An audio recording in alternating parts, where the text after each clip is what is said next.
मोदी के लिए बीजेपी ने बदल दी 75 पार की नीति। 75 पार की नीति से बीजेपी ने मारा यू टर्न। 75 ही नहीं 80 पार के नेता भी लड़ सकते हैं बीजेपी के टिकट पर चुनाव। 2024 ही नहीं 2029 के चुनाव में भी मोदी ही रहेंगे बीजेपी का चेहरा। बीजेपी में मोदी युग शुरू होने के बाद कई नियम तय किए गए, जिसमें एक था कोई भी नेता 75 साल की उम्र पार कर जाएगा उसे किनारे लगा दिया जाएगा। मार्गदर्शक मंडल बनाया गया जिसमें एल.के. आडवाणी और मुरली मनोहर जोशी जैसे नेताओं को शामिल किया गया। लेकिन इस मार्गदर्शक मंडल से मोदी सरकार ने कभी भी मार्गदर्शन लेने की कोशिश नहीं की। लेकिन इस नियम के चलते प्रधानमंत्री नरेंद्र मोदी के कई विरोधी जरूर पार्टी के किनारे लग गए। आज नरेंद्र मोदी को ना तो सरकार में कोई चुनौती है और ना ही संगठन में। हाल ही में नितिन गडकरी और शिवराज सिंह चौहान को बीजेपी संसदीय बोर्ड और प्रचार समिति से बाहर कर ये साफ साफ संकेत दे दिए गए हैं कि पीएम मोदी को चुनौती देने वाले नेताओं की पार्टी को ज्यादा जरूरत नहीं है। ये दोनों नेता अभी 65 साल से कम उम्र के हैं। ऐसे में मार्गदर्शक मंडल में इन्हें भेजा नहीं जा सकता।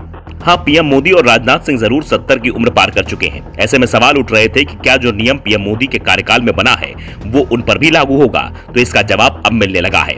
पीएम मोदी को चुनौती देने वाले इस नियम को भी किनारे लगाने की तैयारी हो गई है और इसका पहला बड़ा संकेत मिला है बीजेपी संसदीय बोर्ड और प्रचार समिति के पुनर्गठन से। पिछले 8 साल में यह पहला मौका है जब बीजेपी की सबसे मजबूत इस इकाई में उन नेताओं को भी शामिल किया गया जिनकी उम्र 75 साल से ज्यादा हो गई है। पहला नाम है कर्नाटक के पूर्व मुख्यमंत्री बीएस येदियुरप्पा का, जिनकी उम्र 69 साल हो गई है। येदियुरप्पा से 1 साल पहले ही सीएम पद छीना गया था।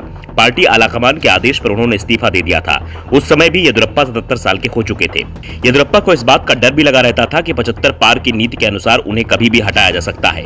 इसलिए जब वो 76 साल के हुए तो येदियुरप्पा ने अपना जन्मदिन ही नहीं मनाया था और अपने समर्थकों को सख्त आदेश दे दिए थे कि उनके जन्म के दिन की शुभकामना वाले होर्डिंग कर्नाटक में कहीं नहीं लगाए जाएंगे, क्योंकि येदियुरप्पा नहीं चाहते थे कि उनके होर्डिंग्स पर उनकी उम्र भी लिखी जाए।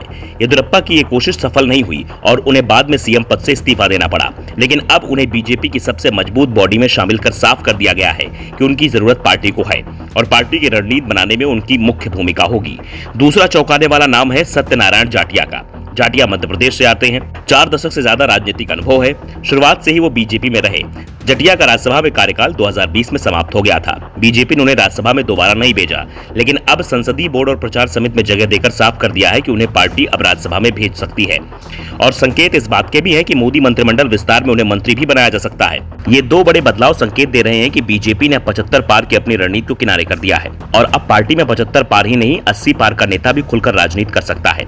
यानी पीएम मोदी के नाम पर बीजेपी 2024 ही नहीं बल्कि 2029 के लोकसभा चुनाव लड़ने की तैयारी पर भी विचार कर रही है। वैसे अभी पार्टी के अंदर खुलकर तो कोई नेता नहीं बोल रहा है, लेकिन जिस तरह से केंद्रीय रक्षा मंत्री राजनाथ सिंह के चेहरे पर राहत देखी जा रही है उससे साफ है कि उन्हें भी अब एहसास हो चुका है कि पार्टी अभी उन्हें किनारे नहीं करेगी।